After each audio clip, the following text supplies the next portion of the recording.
I stood in the corner of my sister's extravagant baby shower, watching her hold court like a queen bee among her adoring subjects.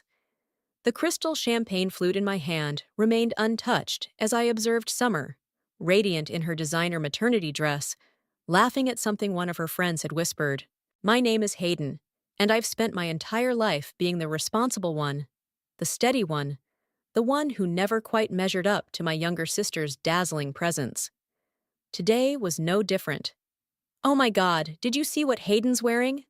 Summer's voice carried across the room, deliberately loud enough for me to hear. I told her this was a formal event. I glanced down at my navy blazer and tailored pants, perfectly appropriate attire for any occasion. But of course, it wasn't pink and frilly enough for Summer's Instagram-worthy celebration. Riley, my best friend since childhood, appeared at my side. "Don't let her get to you," she whispered, squeezing my arm. "You look fantastic." "I'm fine," I replied, though the knot in my stomach suggested otherwise. Someone needs to stay sober enough to handle the gift list. The afternoon dragged on with forced smiles and passive-aggressive comments until we reached the gift opening ceremony. I'd spent weeks designing and commissioning a custom-made mobile for the nursery, incorporating elements of our shared childhood memories. "Next up," announced Summer's friend Melissa, "is Hayden's gift." Summer tore through the careful wrapping, her perfectly manicured nails making quick work of my hours of preparation.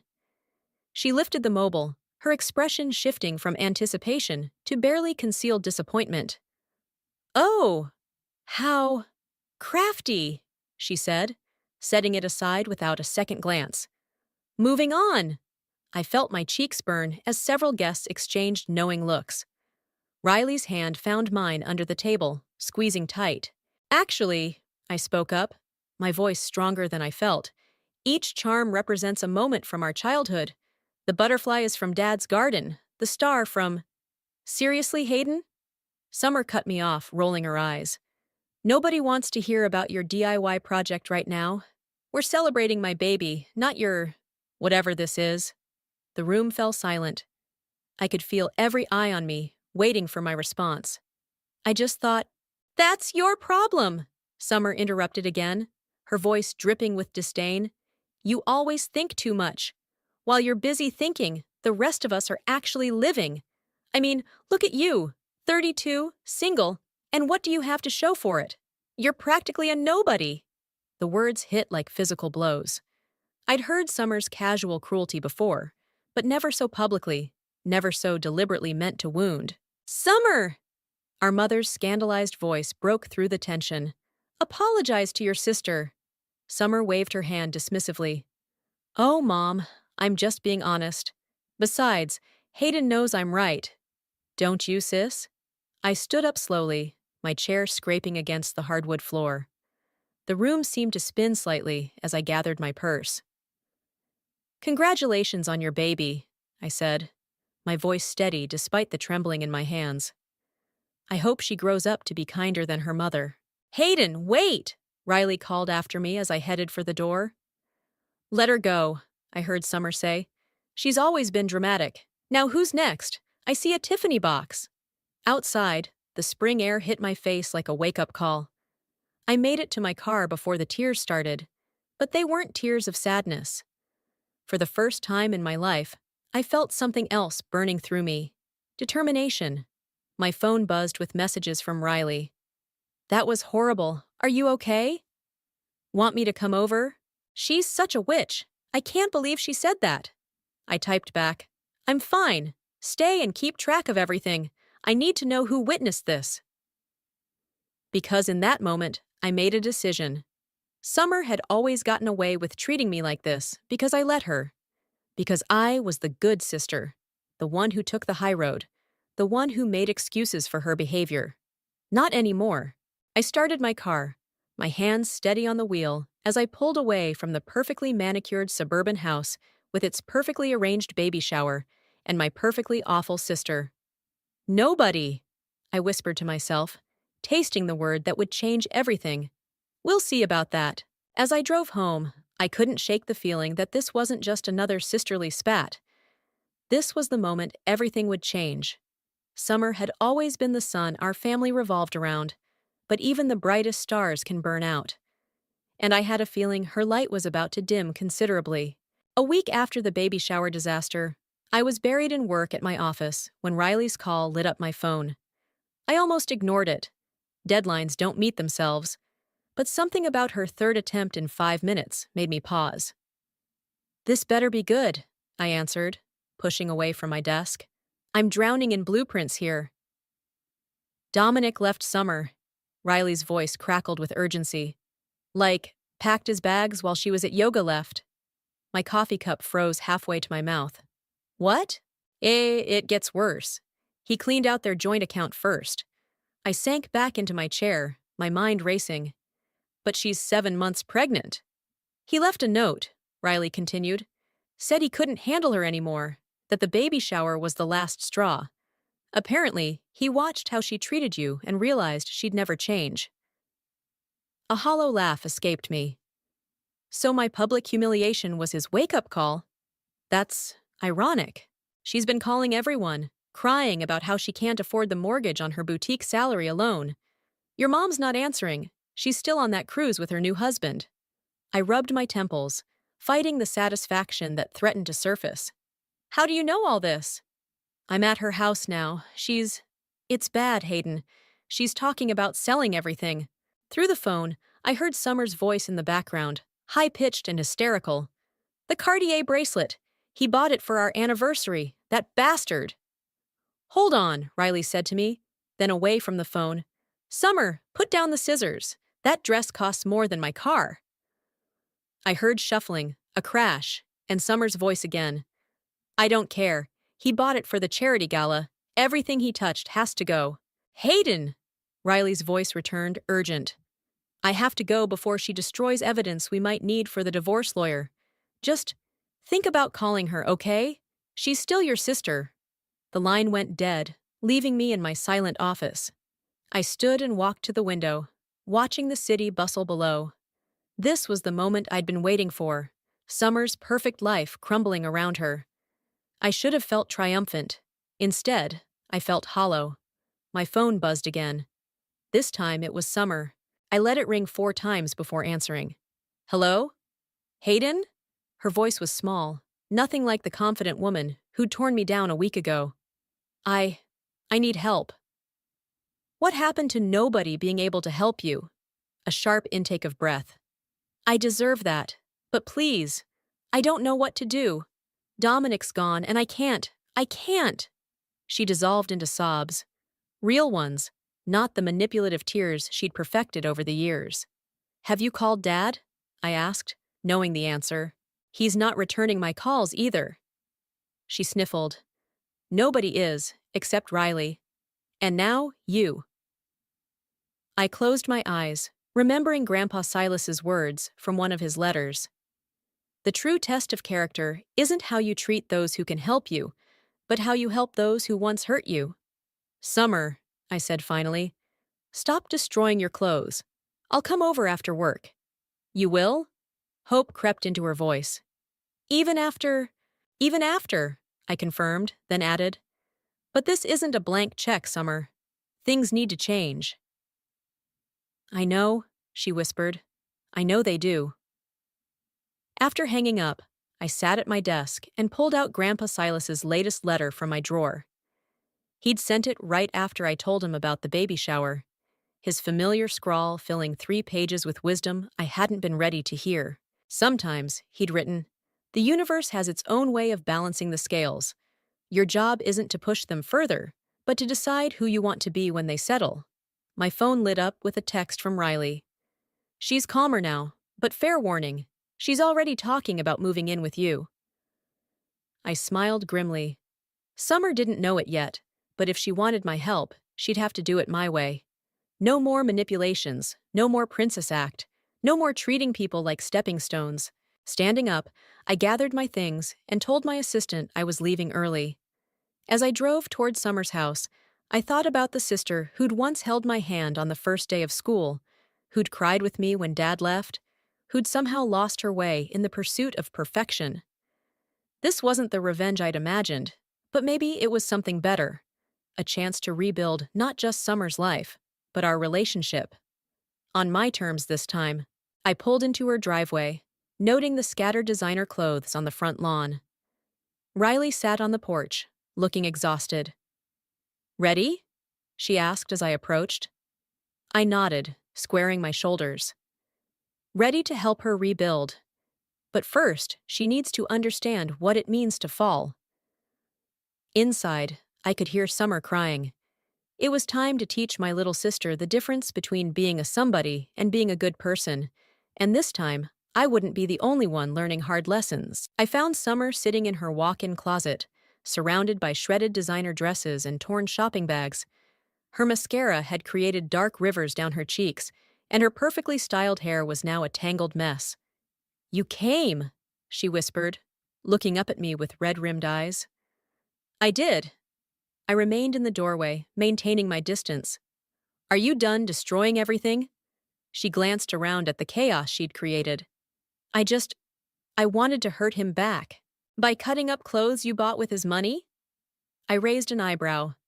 "That's not hurting him, Summer. That's hurting yourself." Riley appeared behind me with a steaming mug. "Here's your tea, Sum. I added honey, like you wanted." Summer took the mug but didn't drink. "What am I going to do? The baby's coming in 2 months, and I can't even make the mortgage payment next week." I crossed my arms. "Sell the house." "What?" Her head snapped up. "I can't. This is my dream home." "Dreams change," I said firmly. "Right now, you need practical solutions, not dreams." Summer's lower lip trembled. "But where would I go?" "I might have an idea," I said, pulling out Grandpa Silas's letter. "But first, I want you to read something." She took the letter reluctantly, her eyes scanning the pages. "The greatest gift we can give ourselves is the courage to start over," she read aloud.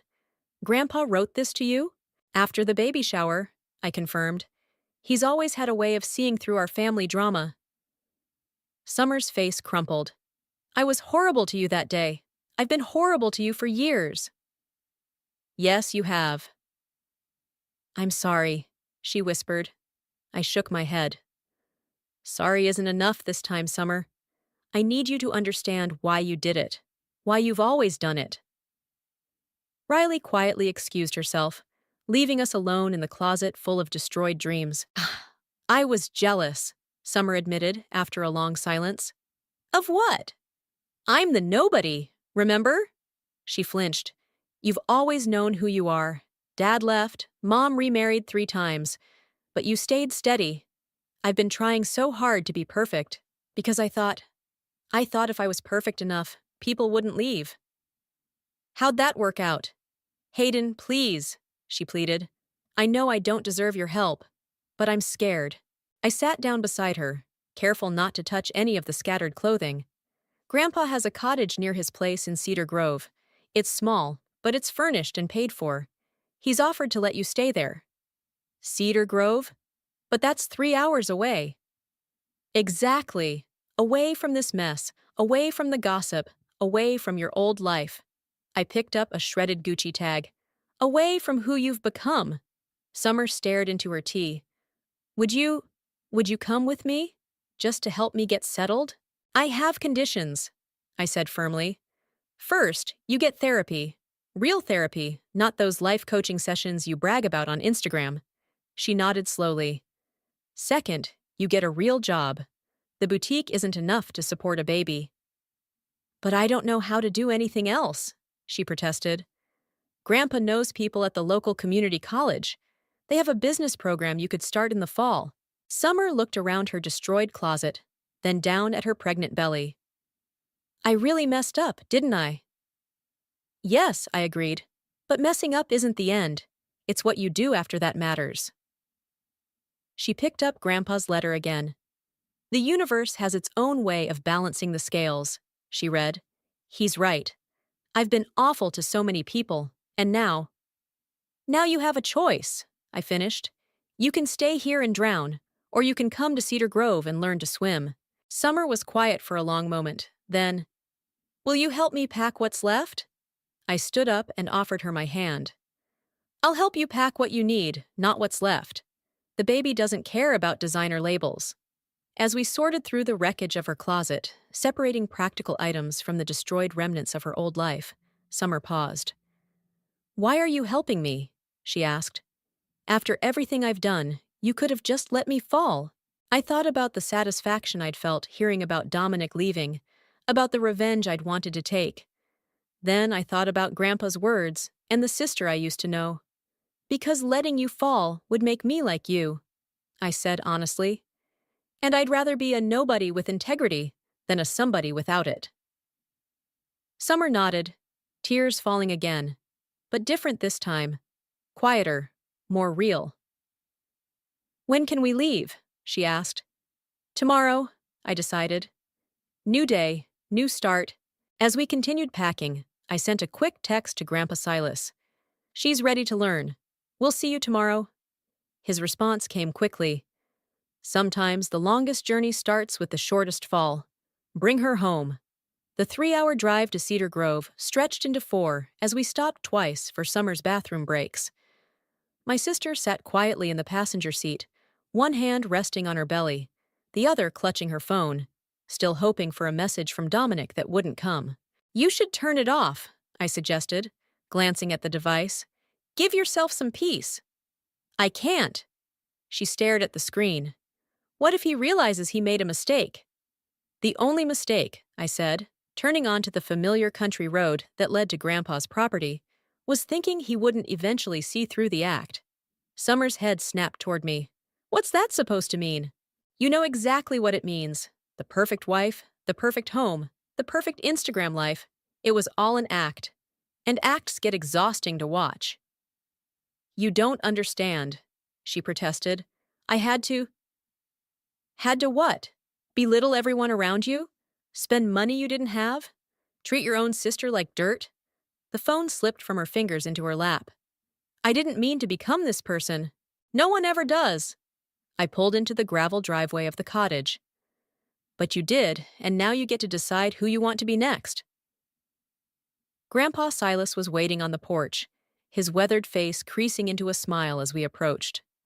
Summer hadn't seen him since Christmas, when she'd complained about the quaint holiday dinner and insisted on leaving early for a social event. "There's my girls!" he called out, descending the steps with surprising agility for his age. Summer hung back, but he wrapped her in a hug anyway.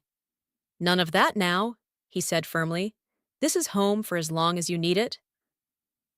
The cottage was small but charming, with 2 bedrooms and a view of the lake through pine trees. Summer walked through it slowly, taking in the worn but comfortable furniture, the handmade quilts, the distinct lack of luxury she was used to. "The nearest Starbucks is 40 minutes away," I informed her, watching her reaction carefully. She surprised me by laughing, a short, bitter sound. "I guess I'll have to learn to make my own coffee." "You'll have to learn to make a lot of things," Grandpa said, settling into his favorite armchair. "Starting with peace with yourself." Summer sank onto the couch, looking smaller than I'd ever seen her. "I don't know how." "That's why you're here." He pulled an envelope from his pocket. "Your first step is in here." She opened it with trembling fingers, pulling out a printed schedule. "What's this?" "Your new life," I explained. "Morning shifts at the local diner starting next week. Afternoon appointments with Dr. Marshall. She's a therapist who specializes in life transitions. Evening classes at the community college once the baby comes." "A diner?" Summer's voice rose. "I can't work at a diner. I don't know how to—" "You'll learn," Grandpa interrupted firmly. "Just like your sister learned when she stayed here after your father left." Summer turned to me, surprised. "You stayed here?" "For 6 months," I nodded. "While you were busy following Mom to spa retreats, I was here, waiting tables, and figuring out who I wanted to be." "I didn't know." "You never asked." Grandpa cleared his throat. "The past is done. What matters is now. Are you ready to do the work, Summer?" She looked around the cottage again, then down at her schedule. "Do I have a choice?" "You always have a choice," he said. "But choosing to stay means choosing to change. Really change, not just pretend to." "And if I don't want to change?" she challenged, a flash of her old self showing through. I stood up. Then you can call Riley to pick you up. I'm sure your destroyed designer clothes miss you. Summer's defiance crumbled. I'm sorry, I don't know how to be anyone else. That's why we start small, Grandpa said gently. Tomorrow, you'll learn to make coffee. Next week, you'll learn to serve it. The rest will come. I watched my sister absorb this, saw the moment she realized there was no easy way out, no quick fix, no social media solution to her problems. Will you stay? She asked me. Just for a few days? I'll come back on weekends, I promised. But this journey? It's yours to make. Grandpa stood, his joints creaking. I'll leave you girls to get settled. Dinner's at 6. We eat together in the main house. No phones allowed. After he left, Summer walked to the window, staring out at the lake. I used to love coming here as kids. Remember how we'd swim all day? Before you discovered designer swimsuits and country club pools? She winced. I really have been awful, haven't I? Yes, I agreed. But you're here now. That's something. She turned to face me, one hand protectively over her belly. I don't want my daughter to be like me. Then show her how to be different, I said simply. Starting tomorrow, with coffee. Summer nodded, and for the first time since Dominic left, I saw something new in her eyes. Not fear or anger or denial, but determination.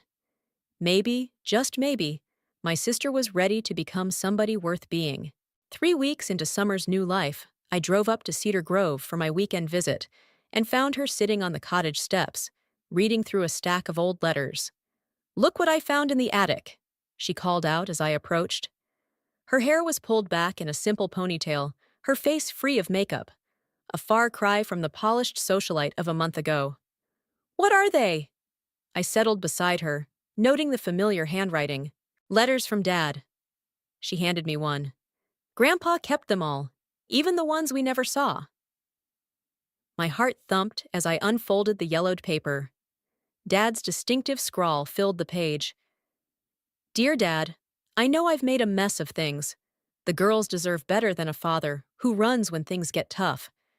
Hayden looks at me with such disappointment, and Summer, she's already learning to hide her hurt behind that bright smile. He knew, Summer whispered. He knew what I was becoming, even back then. I skimmed through more letters, each one a window into our father's guilt and regret. Why didn't Grandpa show us these? I asked him that this morning. Summer shifted, adjusting her growing belly. He said we weren't ready to understand them until now. The screen door creaked, and Grandpa emerged with a tray of lemonade. Thought you girls might be thirsty. Why now?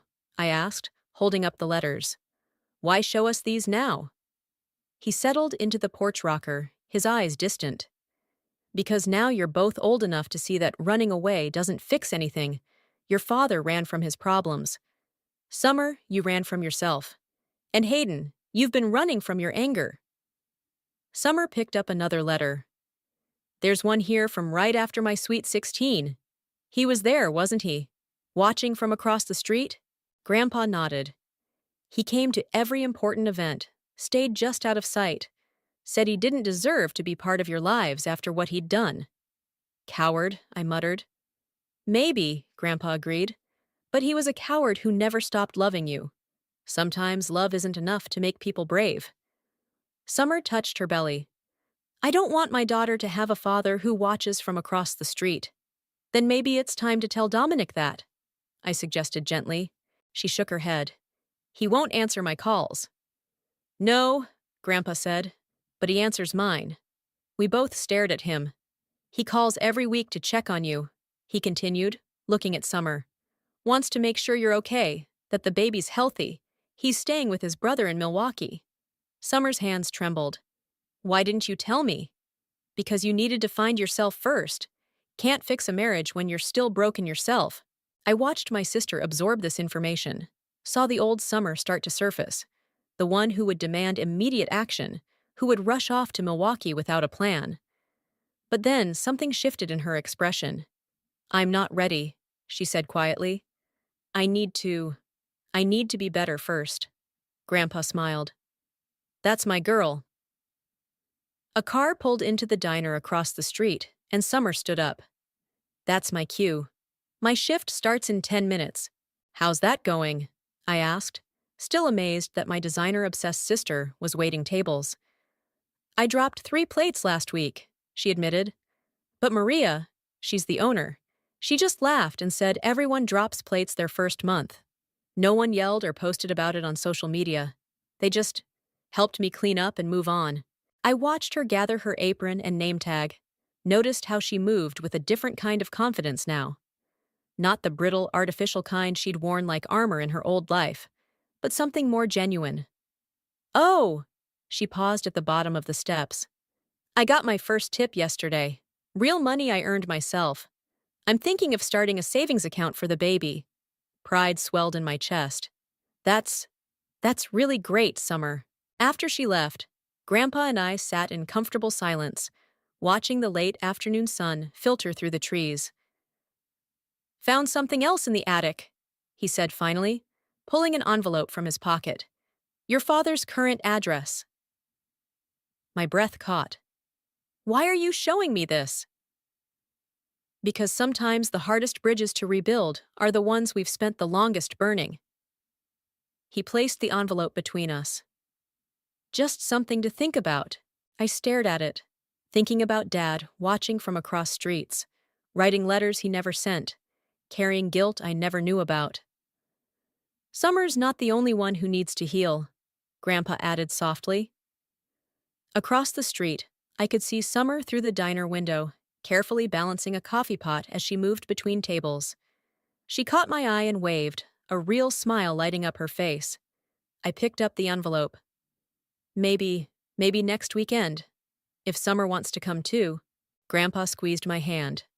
The thing about bridges, he said, is that they're easier to cross when you're not alone.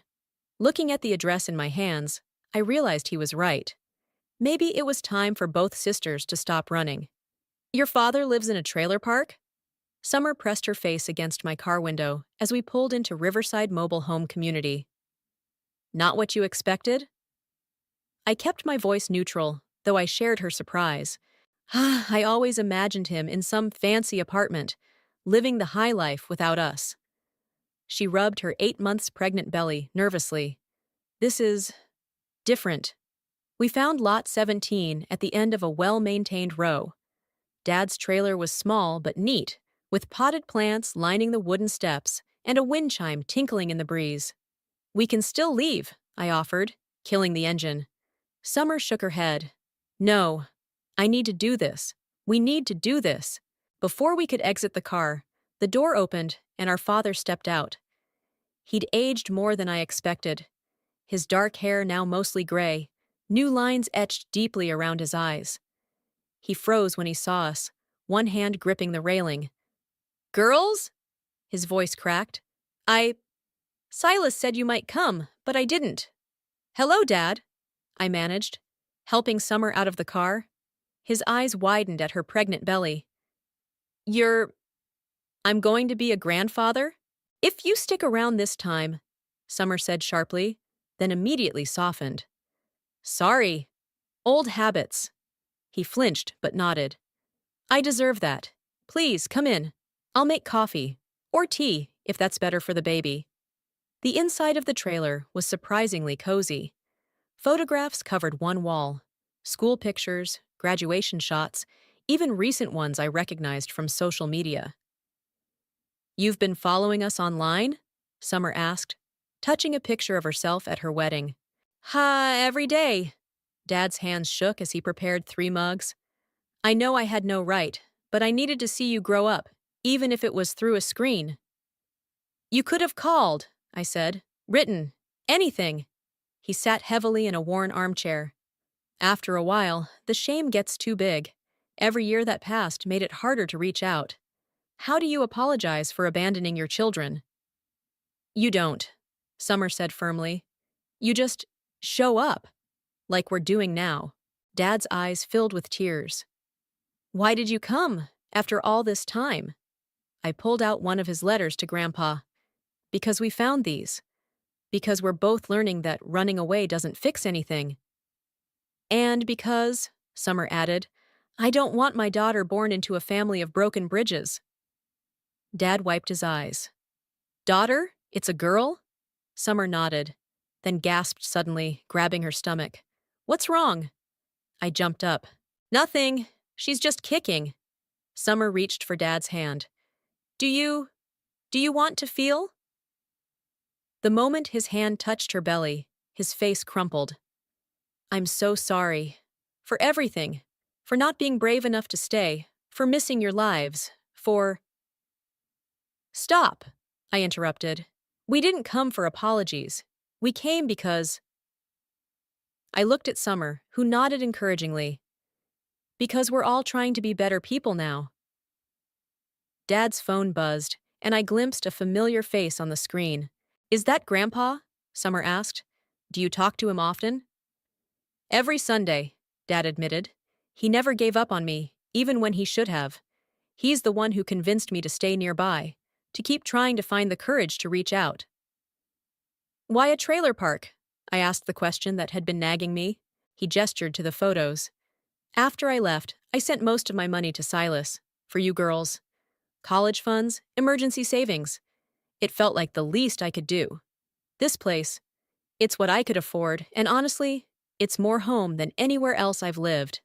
Summer touched a recent photo of herself at the diner, wearing her apron and genuine smile. How did you get this? Silas sends me updates. Said you're doing really well there. I am. She sat on the couch, looking around the small space with new eyes. It's funny. A month ago, I would have been horrified by all this. Now I understand that home isn't about the size of the space. Dad's phone buzzed again. Grandpa, checking in. Should I tell him you're here? I nodded. Tell him. Tell him the bridges are shaky, but we're crossing them. Together, Summer added, then grimaced. But first, tell me where the bathroom is. Your granddaughter is using my bladder as a trampoline. As Summer waddled to the bathroom, Dad turned to me. I don't deserve this chance. No, I agreed. But Summer didn't deserve her second chance either. Neither did I. Maybe that's not what family is about. He picked up a photo of us as children, back when we were whole. What is it about then? We're still figuring that out, I said, watching Summer return, one hand on her belly, the other trailing along the wall of photos, the timeline of everything we'd missed together. But I think it starts with showing up. And staying, Summer added quietly. Dad nodded, understanding the weight of that word. I'd like that. To stay, I mean. If you'll let me.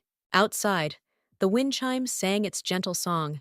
And somewhere in Cedar Grove, Grandpa was probably smiling, knowing his broken family was finally learning to mend. The call came at 3 a.m. Dominic was standing on Grandpa's porch, asking to see Summer. He just showed up? I asked Riley over the phone as I threw clothes into an overnight bag. What triggered this? Apparently, your dad reached out to him. Riley's voice was thick with sleep. Told him about Summer's transformation, the diner job, everything. I grabbed my keys. I'm on my way. Don't let them talk until I get there. 3 hours later, I pulled up to find Dominic sitting on the porch steps, while Summer watched him from behind the cottage curtains. Grandpa stood guard between them, looking remarkably alert for dawn. She won't see me, Dominic said as I approached.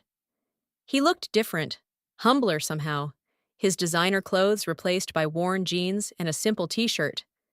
Can you blame her? I crossed my arms.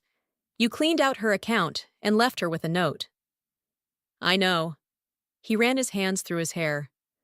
I was a coward, but I couldn't watch her become more and more toxic. It was killing both of us. Summer's voice came from behind me. So you decided to kill our marriage instead? We turned to find her in the doorway, one hand protectively over her belly. She wore her diner uniform. She'd insisted on keeping her morning shifts despite being 8.5 months pregnant. Summer, Dominic breathed. You look different. Amazing what happens when you stop hiding behind designer labels and Instagram filters. She descended the steps carefully. Why are you here? Your father called me, said you were changing, really changing. I didn't believe him at first, but then he sent me this. He pulled out his phone, showing a video of Summer at the diner, laughing with customers, handling plates with growing confidence. You've been spying on me? No, Grandpa interrupted. I've been showing him who you're becoming. There's a difference. Summer sat on the porch swing, her exhaustion visible. I have a shift in 2 hours. Ah, I know, Dominic said. Maria, she's your boss, right? She says you're one of her best new hires. Never thought I'd hear my wife being praised for serving coffee. Ex-wife, Summer corrected. You made that pretty clear when you left. I never filed the papers. His admission hung in the morning air. I couldn't. I stepped forward. If this is about the baby, it's not. Dominic moved closer to Summer. It's about seeing you smile again. Real smiles, not the practiced ones you used to wear at charity events. It's about watching you build something real, instead of just maintaining appearances. Summer's hands trembled. You broke me. No, he said gently. I broke us. But maybe we needed to break to rebuild properly. I have a life here now, she said. A real one. With morning shifts and evening classes and therapy sessions that actually mean something. I can't go back to being that other person. I don't want you to. Dominic knelt before her. I want to know this version of you, the one who earns her own money and isn't afraid to get pancake batter on her clothes, the one who calls her sister just to talk, not to compete. I watched my sister's face, seeing the conflict there. Summer, I said softly, what do you want? She looked at Dominic, then at her belly, then at the diner across the street where her shift would start soon. I want to finish my shift, and then maybe we can talk, really talk. Dominic nodded. I'll wait. No, she said firmly. If you want to talk, you'll have to work for it. Maria needs a dishwasher. Her last one quit yesterday. His eyes widened. You want me to wash dishes? Yes, I want you to understand what real work feels like, what earning your place feels like. Summer stood, adjusting her apron. Your choice. I couldn't help but smile as Dominic processed this ultimatum. The old Summer would have jumped at his return, desperate to maintain her perfect life. This Summer was setting terms. Okay, he said finally. I'll do it. Grandpa chuckled. I'll call Maria. Tell her she's getting 2 for 1 this morning. As Summer and Dominic walked toward the diner, I noticed how they maintained a careful distance, not touching, but not running either. Both learning to walk a new path. Think they'll make it? I asked Grandpa.